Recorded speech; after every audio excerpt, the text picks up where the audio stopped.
미국 실리콘밸리 은행의 파산에 이어 크레딧 스위스 경영위기 등 세계 금융시장이 요동치고 있습니다. 실리콘밸리 은행의 파산과 크레딧 스위스의 경영위기는 각각 개별적인 요인 때문이었습니다. 따라서 이번 사태가 금융 시스템 전체의 문제라고 보기에는 어렵다고 할 수 있습니다. 하지만 대규모 양적 완화 정책에 의해 팽창한 돈을 회수하는 움직임은 계속되고 있기 때문에 은행 파산이 곳곳에서 발생할 수 있다는 것을 염두에 두어야 할 것입니다. 실리콘밸리 은행은 하이테크 기업이 몰려있는 캘리포니아주를 중심으로 스타트업을 주 고객으로 두고 있었습니다. 스타트업은 리스크가 높아 일반 기업처럼 대출할 수 없기 때문에 실리콘밸리 은행은 모든 예금을 부동산 담보증권 등 기간이 긴 채권으로 운용하고 있었습니다. 한편 대출 자금의 원천이 되는 예금의 대부분은 스타트업의 것이었으며 이러한 예금은 언제 인출될지 알 수 없고 상황에 따라서는 순식간에 예금이 인출될 수도 있습니다. 예금 인출 사태가 발생했을 당시 실리콘밸리 은행은 현금 확보를 위해 채권을 대량 매각할 수밖에 없었습니다. 이로 인해 손실이 확대되었습니다.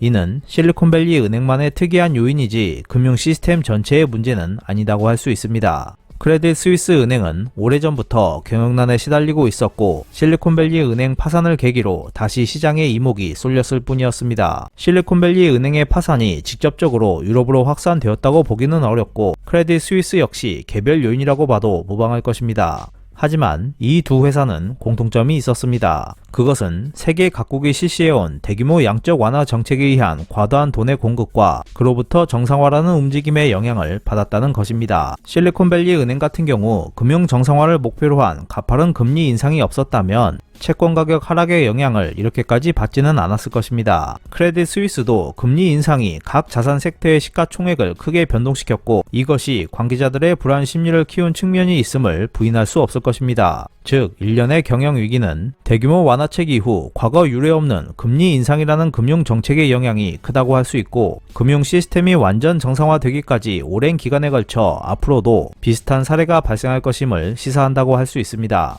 대규모 양적 완화 정책 이후 세계에 떠도는 달러는 상상을 뛰어넘는 속도로 확대됐습니다. 2000년 당시 겨우 1조 달러에 불과했던 월드 달러는 정점에 도달했을 때 9조 달러를 돌파했습니다.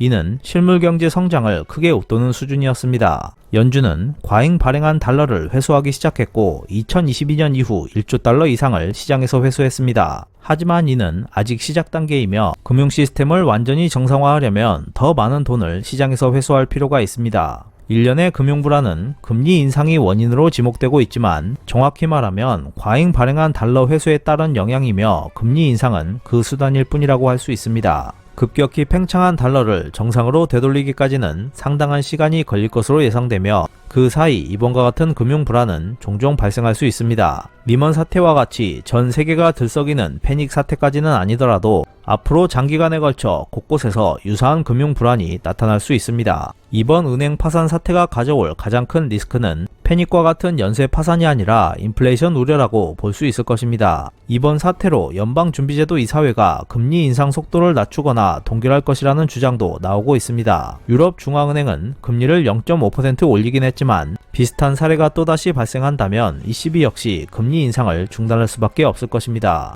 만약 FRB나 ECB가 금리 인상을 중단하거나 금리 인하를 단행할 경우 금융시장은 잠시 안정될지 모르지만 인플레이션 리스크가 다시 부각되는 골치 아픈 문제를 떠안게 될 것입니다. 각국 중앙은행들이 위험을 무릅쓰고 금리를 올리는 가장 큰 이유는 급격히 팽창한 돈을 조기에 회수하지 않으면 인플레이션을 잡을 수 없다는 인식이 깔려있기 때문입니다. FRB나 ECB는 금리 인상 과정에서 실리콘밸리 은행이나 크레딧 스위스 같은 사태가 발생할 것이라는 것을 어느 정도 예상했을 것입니다. 그렇다고 금리 인상을 중단한다면 인플레이션을 잡을 수 없을 것이기 때문에 금리 인상을 진행할 수밖에 없는 상황에 놓여 있다고 할 수 있습니다. 만약 금리 인상을 중단하거나 인하를 단행한다면 세계 경제는 1970년대에 경험한 것과 같은 걷잡을 수 없는 인플레이션을 겪게 될 수 있습니다. 1970년대 세계 경제는 오일 쇼크를 계기로 극심한 인플레이션을 겪었습니다. 물가 상승의 방아쇠를 당긴 것이 유가였기 때문에 당시 많은 관계자들은 전형적인 코스트 푸시 인플레이션으로 인식하고 물가 상승은 일시적인 것이라고 해석해 버렸습니다. 당초 FRB는 물가 상승을 억제하기 위해 금리를 대폭 인상했지만 경기 둔화와 주가 하락을 우려하는 산업계로부터 금리를 내리라는 강한 압박을 받았습니다. 당시 FRB 의장이었던 번스는 이 같은 요청을 받아들여 금리 인하를 결정하고 말았습니다. 번스 의장도 인플레이션의 본질을 이해하지 못한 채 일시적 현상이라고 주장한 것으로 알려졌습니다. 심각한 인플레이션을 겪게 된 계기는 1973년에 발생한 오일 쇼크이기는 했지만 그 배경에는 2년 전에 발생했던 닉슨 쇼크에 따른 과잉 유동성 문제가 있었습니다. 사실 코스트 푸시 인플레이션이 아니라 달러를 너무 많이 찍어낸 결과 화폐적 인플레이션이라는 것이 문제의 본질이었습니다. 물가 상승은 오일 쇼크가 시작되기 1년 전부터 이미 나타나고 있었습니다. 금리 인하로 인해 인플레이션은 걷잡을 수 없는 상태가 되었고 결국 1979년 FRB 의장이 취임한 볼커는 금리를 20% 이상 끌어올리는 강력한 긴축 정책을 펼치며 간신히 인플레이션을 억제했습니다. 짧은 기간이지만 정책 금리를 20%까지 인상한 영향은 엄청났고 미국 경제는 심각한 타격을 입었습니다.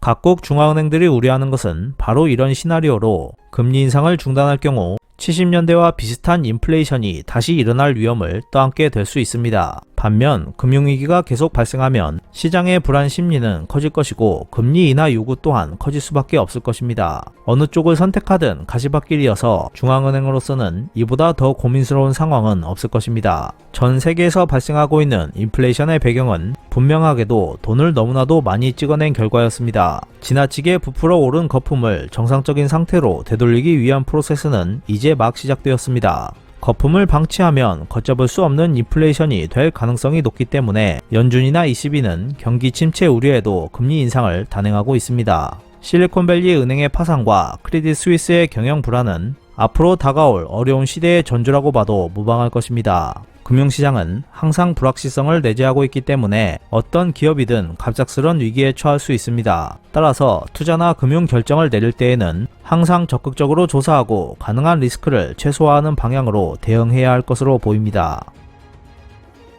이상 피커TV였습니다.